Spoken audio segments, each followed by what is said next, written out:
Our gospel lesson today is from the Gospel according to Matthew, from the 13th chapter, verses 24 through 30 and 36 through 43. Listen for the word of the Lord. Jesus put before them another parable. The kingdom of heaven may be compared to someone who sowed good seed in his field.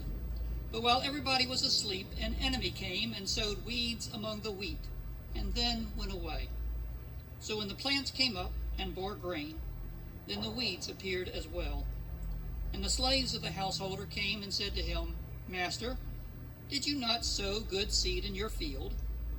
Where then did these weeds come from? He answered, An enemy has done this. The slaves said to him, Then do you want us to go and gather them? But he replied, No, for in gathering the weeds you would uproot the wheat along with them. Let both of them grow together until the harvest. And at harvest time I will tell the reapers, Collect the weeds first, and bind them in bundles to be burned, but gather the wheat into my barn. Then he left the crowds and went into the house. And his disciples approached him, saying, Explain to us the parable of the weeds of the field. He answered, The one who sows the good seed is the Son of Man. The field is the world, and the good seed are the children of the kingdom, and weeds are the children of the evil one. And the enemy who sowed them is the devil. The harvest is the end of the age, and the reapers are angels. Just as the weeds are collected and burned up with fire, so will it be at the end of the age. The Son of Man will send his angels, and they will collect out of his kingdom all causes of sin and all evildoers, and they will throw them into the furnace of fire, and there will be weeping and gnashing of teeth. Then the righteous shall shine like the sun in the kingdom of their Father. Let anyone with ears listen. This is the word of the Lord. Thanks be to God. I believe the word hate is among the vilest and disgustingly evil words in the English language. I don't use the word often, and I've taught my children that they should never use that word unless there is no other way to capture one's extreme distaste of an object or an ideology, and should never be directed towards an individual. Having said that, I can tell you unequivocally that I hate, loathe, despise, and otherwise abhorred weeds in my yard. This is truly unfortunate because the yard at our newly constructed house is literally nothing but weeds. I don't fault the contractor.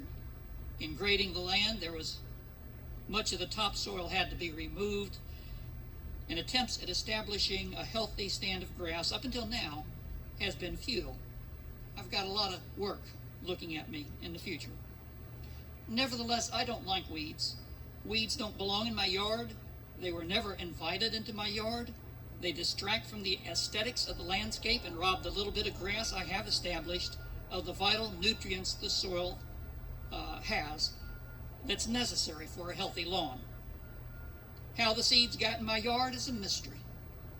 I'm almost convinced that maybe the householder in the parable we just heard, had something, maybe was accurate.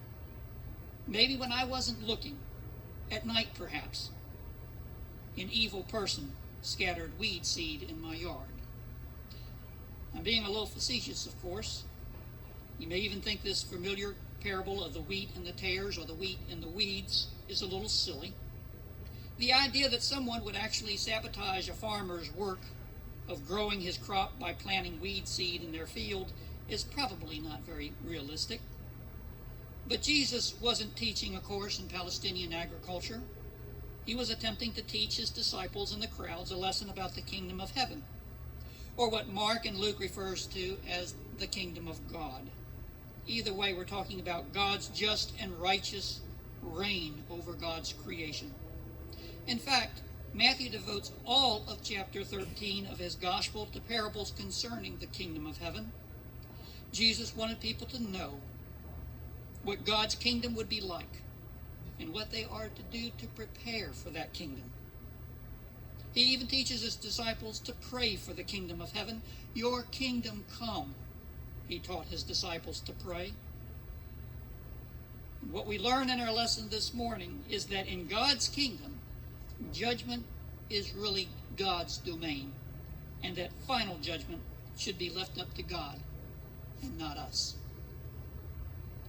One might ask, how can society exist without judgment?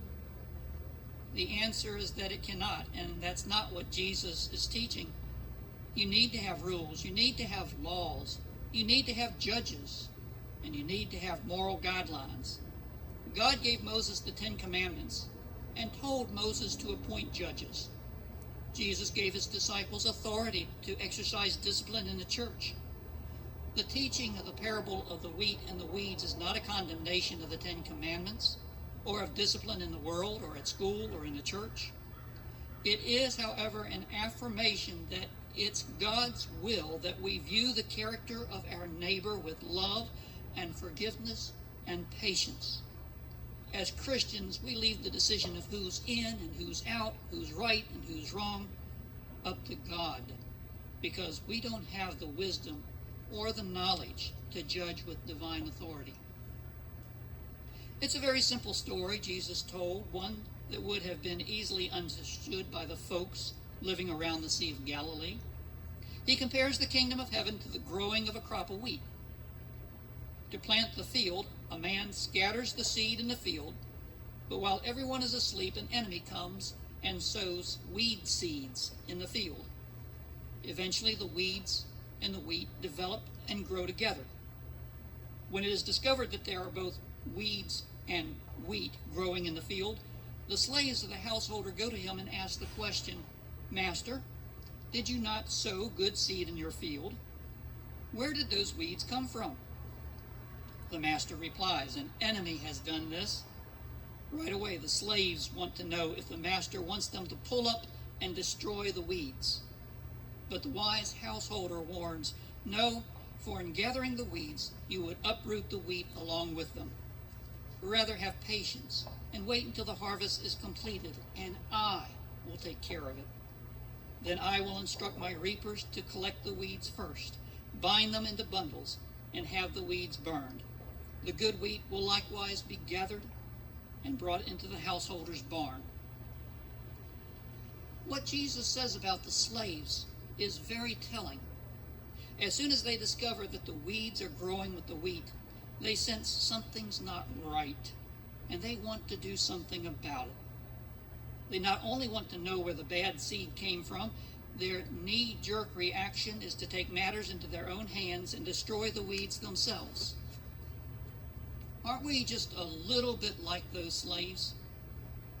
Haven't there been occasions when we have wanted to pull up the weeds ourselves?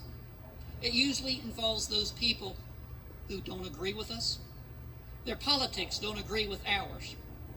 Or their preference of music at a worship service isn't our cup of tea. They watch the wrong network news, or have a criminal history that we find offensive, even though they've paid their debt to society. I hate to admit it, but I'm guilty of rushing to judgment. I have a particular concern that gets under my crawl. I go to the grocery store and see so many people not wearing masks, without me thinking that some people might have health-related conditions that prevent them from wearing masks. I can still encourage them to wear masks. It is a good thing, in my opinion. It saves lives. But I don't have to label them as hypocrites or misfits. I can do it. I can encourage them.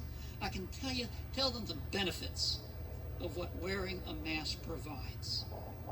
So often we feel the need to exile, exclude, excommunicate, or indict those who don't agree with the way we think. Or in the church, what about those people who are always trying to stir up trouble by changing the way we've always done things? I'm being a little sarcastic. Change can be good. The point is that we tend to rush to judgment. We've always heard that a few bad apples spoil the whole barrel. We want to nip it in the bud. The human tendency is to quickly discard the bad apples before they have an opportunity to do more damage. But Jesus says that's not God's way, because humans lack the knowledge to discern the good apples from the bad apples, the wheat and the weeds. People have the ability, and we don't know what people can be transformed and redeemed. Do we really know who is or isn't redeemable? And so Jesus instructs the disciples to be patient and allow the children of the evil one to grow up with the children of the kingdom. In our attempt to get rid of the bad weeds, we might just be doing damage to what God can make good. What Jesus is teaching is not a call for passivity or a call for the tolerance of evil. If we see a parent abusing a child, we report it. We don't allow it to continue. To do otherwise would be to violate Jesus' commandment to love our neighbor. But if we really want to follow Jesus' law of love, we would offer the parent mercy and attempt to make him or her find counseling. We don't write people off because they don't agree with us, or worse yet, because they don't look like us or think like us or talk like us. That's not our job. Nor is this a call to be less than vigilant and observant of the evil that surrounds us. The enemy, remember, who sowed the seeds came at night when no one was around. That's why we monitor what our children watch on television and on the internet. That's why we screen people who teach our children in school and in the church. That's why we have airport security to protect us from terrorists. But being vigilant doesn't give us permission to profile. Remember, we can't distinguish between weeds and wheat.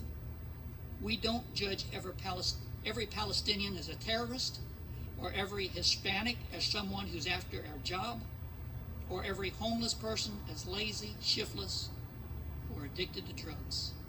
That's not our job. My mother-in-law, Teresa Shaner, God rest her soul, was a family counselor, sage, and prophet. She had two sayings that I will never forget, and I hope I never will forget. The first one was this: there is so much good in the worst of us, and so much bad in the best of us, it hardly behooves any of us to talk about the rest of us. Or as Jesus said earlier in Matthew's Gospel, why do you see the speck in your neighbor's eye but do not notice the log in your own eye?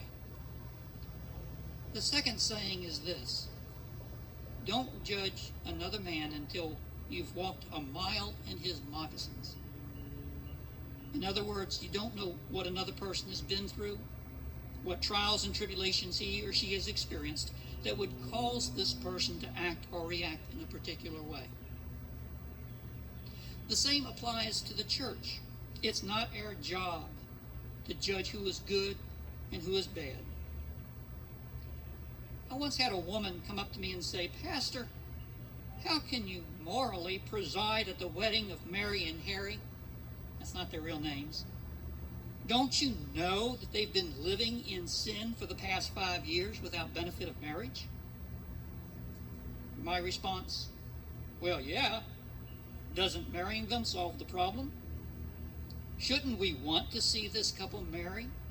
Are we so self-righteous that we wouldn't want to see two people experience the blessings of living in the covenant of marriage, accompanied by God's blessing?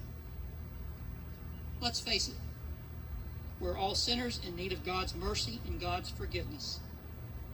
Why should we expect to receive God's love and God's forgiveness if we ourselves aren't willing to extend love and forgiveness to others? In our Old Testament lesson this morning, and thank goodness Dave read it twice, God bestows his favor upon Jacob. Now, Jacob is a scoundrel and a liar and a cheat. Those aren't my words, that's the truth. He convinced his rather dim-witted brother into trading his birthright for a bowl of soup. He later outright cheated his brother out of his father's blessing. And yet, God not only continues the covenant God made to his father Isaac and his grandfather Abraham, but promises to stay with him and protect him. And as the story unwinds, eventually God makes Jacob a rich man. My friends, that's nothing but sheer grace. Now, if God can show love and mercy and forgiveness towards Jacob, surely God will show us love, even though we too deserve God's wrath. Therefore, shouldn't we also extend patience, love, and forgiveness towards even those we may see as being the weeds of the world? Our job is to focus on being the wheat and less on pulling out the weeds. It's enough for us to trust and obey the judge and leave the judging up to him, up to Jesus. After all, there will be judgment. The point of the parable is not that Jesus is going to go easy on the weeds. No, he fully intends to put evildoers into the furnace of fire, where there will be weeping and gnashing of teeth. Evildoers will be held accountable to Jesus. What Jesus is trying to teach us is to leave the judgment to him. He knows that we are consistently off the mark when we try to make an accurate assessment of the moral character of a friend or an enemy. The message we receive from Jesus is to put our energy elsewhere. The challenge for us is to put our energy into being good wheat instead of trashing the weeds around us. Rather than erecting walls, building boundaries, and trying to purify our community of faith, our job is to grow up healthy and strong and trusting in the wisdom of Jesus and leave the judging to Jesus. In the end, it's enough to know that we are seeds who have been planted by the Son of Man, and that with God's help and grace, we're part of a healthy harvest that will someday be reaped by the angels of God. Thanks be to God. Amen.